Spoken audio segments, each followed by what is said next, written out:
चलिए भैया ध्यान दी, एगो कहानी गावे जा रहल बानी, जौना कहानी के नाम बा सरस्वती उत्पत्ति।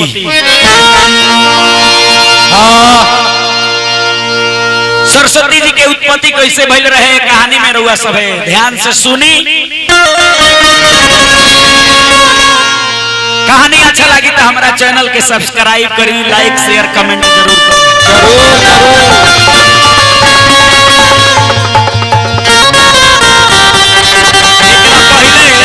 एगो सरस्वती मैया के वंदना से सेवा करत कैसे कैसे हो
जी से आज्ञा लेके जब सृष्टि के रचना कईनी तो सबसे पहले मनुष्य जोनी के रचना कईनी, लेकिन वो अपना सृजना से खुश ना भईनी।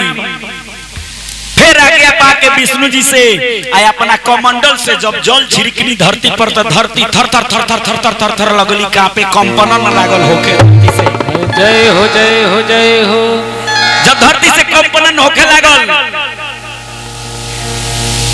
तब का होता है आगे की कहानी सुनिए।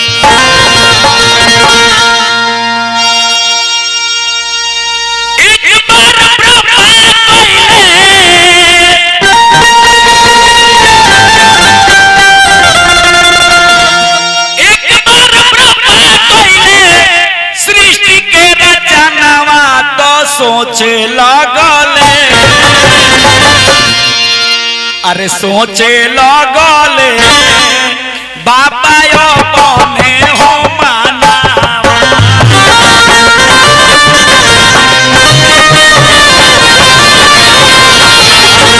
सोचे लगले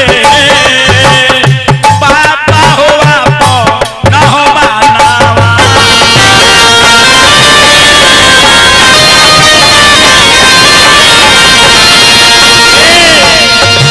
मनुष्य जोनी के रचना करके सृष्टि के रचना करके खुश ना भइले,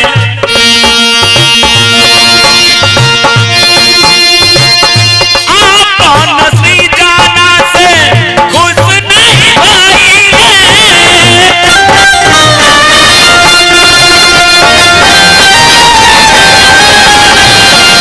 अपन सृजना से खुश नहीं भइले।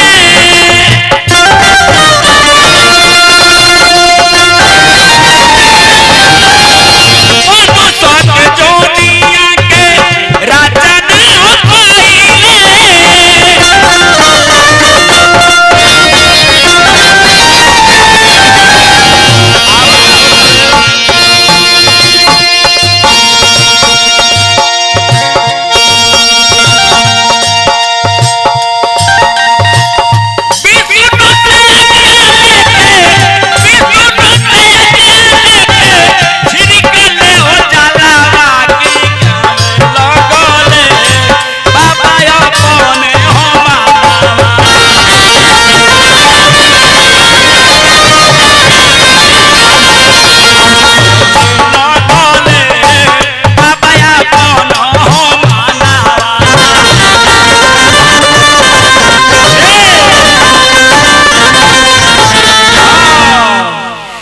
कमंडल से जल जब छिड़कलेन ब्रह्मा जी धरती लगली थर थर थर थर कांपे। ए बबुआ जब थर थर थर थर लगली धरती जब कांपे तो धरती मैया हाथ जोड़ के अब ब्रह्मा जी के पास प्रकट हो गई आ कहतरी कि ई का कहनी सरकार रहुआ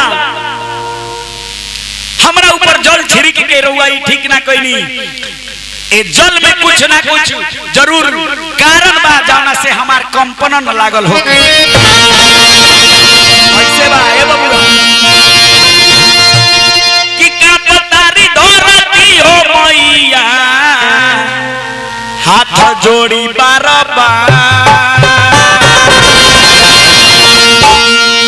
का पतारी धरती हो मैया हाथ जोड़ी बारबार।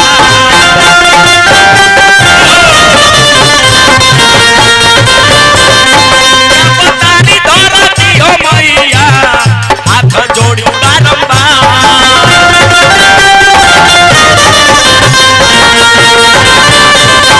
कौन बात के गलती बा हमसे, कौन बात के गलती बा हमसे हे सिरजनहार।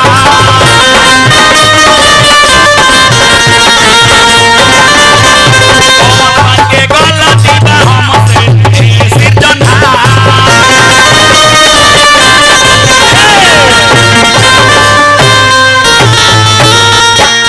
धरती मैया कहतरी कि ब्रह्मा जी रउआ ई का कहनी हमरा से कौन गलती भइल बा हे सिरजनहार जे हमरा ऊपर कमंडल में से जल निकाल के रउआ छिड़क देनी।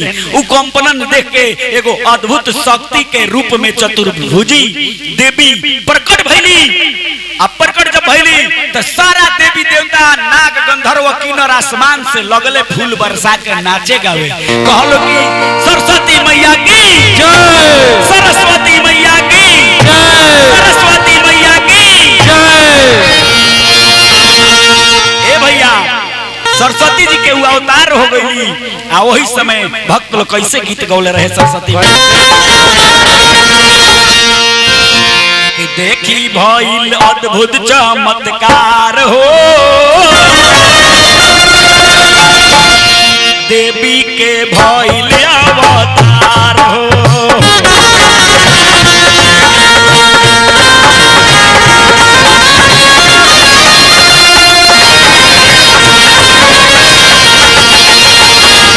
देखी भइल अद्भुत चमत्कार हो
माँ के प्रकट होते चार भुजा हंस के सवारी पर विराजमान देवी के देख के सारा देवता लोग लागल लो खुशी मनावे नाचे गावे लागल लो ब्रह्मा जी खुश भइनी आ उनकरा के नाम ध देनी माता सरस्वती माता बीड़ावादिनी जेकरा के ज्ञान के देवी हमनी के कहनी सन।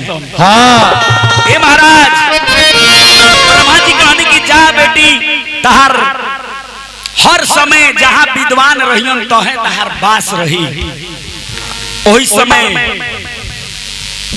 उनकर नाम सरस्वती पड़ल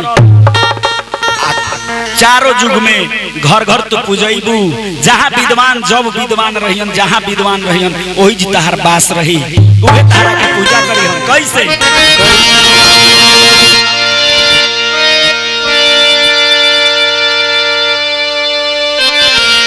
कि चारों युग में घर घर पूजैबू अली हलुआ जे भक्त तार बड़ा आगे रहियन होई रउर जयकार हे मैया हे मैया हंसा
देवी देवता लोग पूजा कइल आ तब से दरबार लागे लागल। आवो वही दिन से माघ शुक्ल पंचमी के जवना के बसंत पंचमी कहल जाला। हाँ ओ दिन से ही उत्सव बसंत पंचमी के उत्सव लागल गई मनावे। जब प्रकट भइली माई दो हाथ में बीड़ा भाव के संचार और कलात्मक के, तीसरा हाथ में पुस्तक ज्ञान के और चौथा हाथ में शोभायान माला, इस निष्ठा के प्रतीक मानल जाला। और माँ सरस्वती के ब्रह्मा के मानस पुत्री भी कहल जाला। जौना समय राम जी वनवास में गई रहनी आ एने देवता लोग सब कहल कि अरे कोनो उपाय लगाई कि भगवान वनवास में चल जास।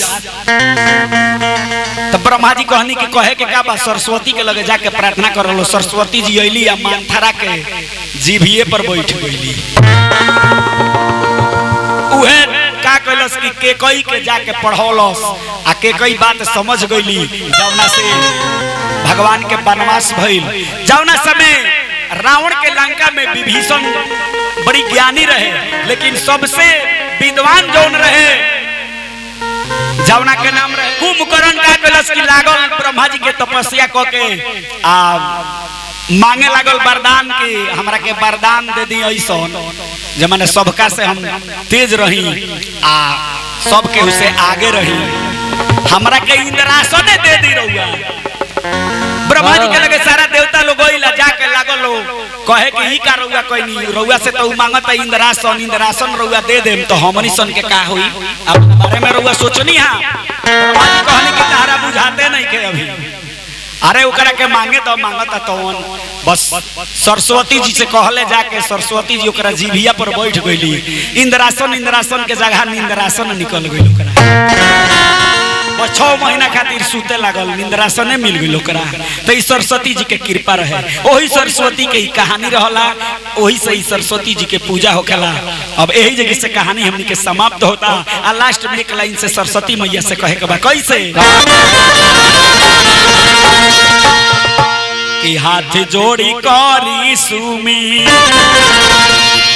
रनवान हो मैया सरदा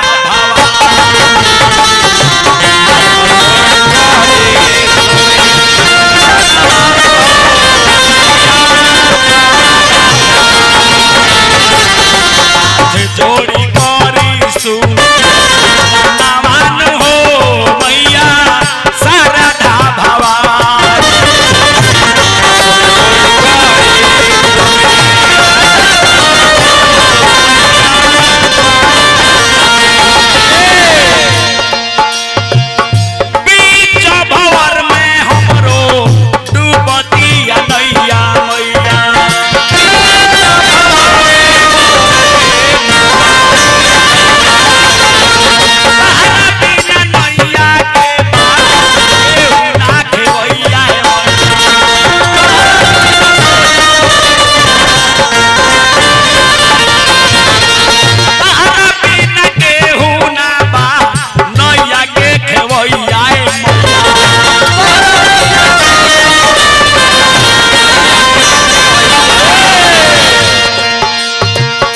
लिखले विशाल जोड़ी गावेले गई तरी जोड़ी गाना मानू हो मैया सारा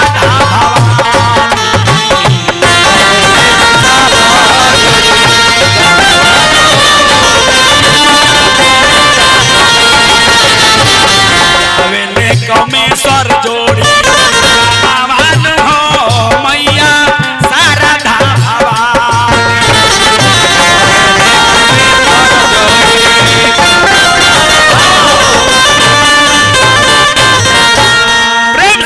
शारदा मैया की जय। से कहानी समाप्त होता। और अपना मन में विचारी कहानी अगर अच्छा लगल तो व्यास विशाल शर्मा इंटरटेनमेंट पर जाके रहुआ लाइक बटन दबा दी। आ एक बार रहुआ कमेंट में कुछ लिख दी या सब्सक्राइब जरूर करी। धन्यवाद।